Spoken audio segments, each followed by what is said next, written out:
I know what you're wondering. What does Spider-Man have to do with Italian Neorealism? Let's discuss. A few months ago, many months ago now, I was studying out of my course reader for one of my film classes, and I came across something that made an impression on me. It's called a Thesis on Neo-Realism, and the author Cesare Zavattini writes, "I am against exceptional persons, heroes. I have always felt an instinctive hate towards them. I feel offended by their presence, excluded from their world, as are millions of others like me. We are all characters. Heroes create inferiority complexes throughout an audience. The time has come to tell each member of the audience that he is the true protagonist of life. The result would be a constant emphasis on the responsibility and dignity of every human being. This is exactly the ambition of Neo-Realism, to strengthen everyone and to give everyone the proper awareness of a human being." Fair enough. What he says about Italian Neo-Realism, that's totally true. And that is what makes Italian Neo-Realism so cool. What I took issue with was how he talked about heroes in movies. Now, I don't know what kind of heroes Zavattini was talking about when he wrote this, but I've heard similar, albeit less articulate, arguments against superhero movies. And I'd like to discuss this because although Zavattini might have felt excluded by heroes in movies, I don't know that everyone feels that way, or that it's even a bad thing. I would go so far as to say that superhero movies can be good for us, if it's a good movie, obviously. I'm going to be using specific examples from various superhero movies and TV shows. The older ones, I'm going to assume that you've just seen or don't care if I spoil them for you. But if you haven't seen The Amazing Spider-Man 2 or Captain America Winter Soldier, or if you're not all caught up with Agents of S.H.I.E.L.D., why not? Bookmark the page, come back later.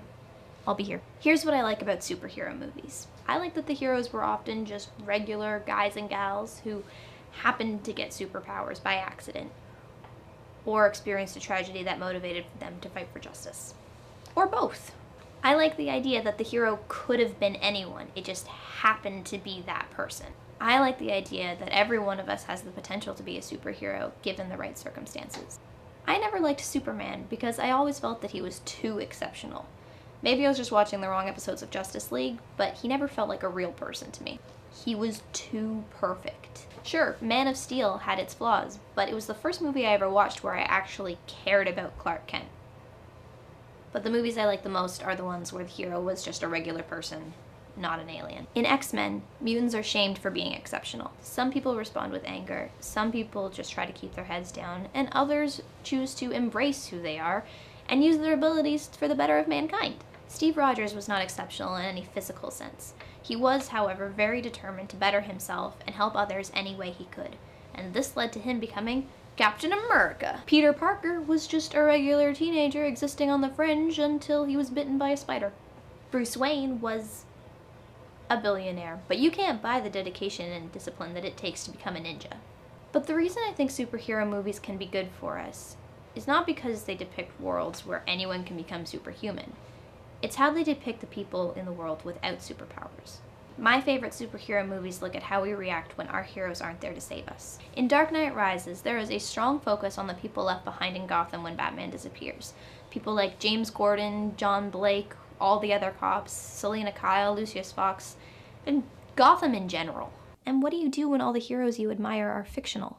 You order a green bodysuit off the internet, you call yourself Kick-Ass, and then you go look around for someone who needs help. The air conditioning just turned off. Sound will change. Oops. This is gonna sound really stupid, but everything I've talked about up until now was just a way for me to be able to talk about the next 3 examples. 'Cause I really want to talk to someone about them.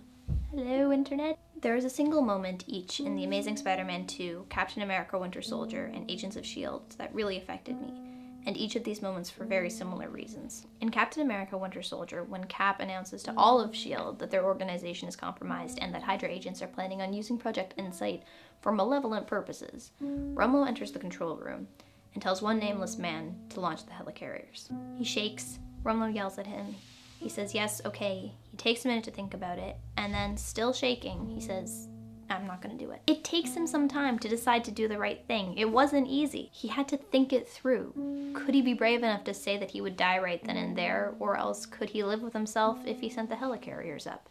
He struggled with it, but he did the right thing. And I love that it wasn't an immediate answer. Oh, the air conditioning's back on. Because a lot of us aren't the exceptional superhero who would just yell, hell no, and send them across the room with one punch. I think most of us would have to think about it.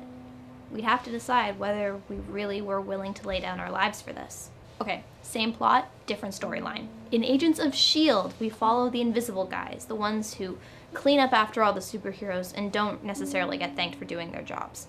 When Agent Garrett reveals himself as Hydra, Coulson says he'll never join him. Garrett recognizes that Melinda May will stick by Coulson no matter what. So he turns to the seemingly weakest person of the three, Fitz, and offers him the chance to join Hydra. Fitz isn't the highly trained combat agent that Melinda May is, and he hasn't been part of S.H.I.E.L.D. as long as May or Coulson. He's crying. Because it's scary. Because he says no.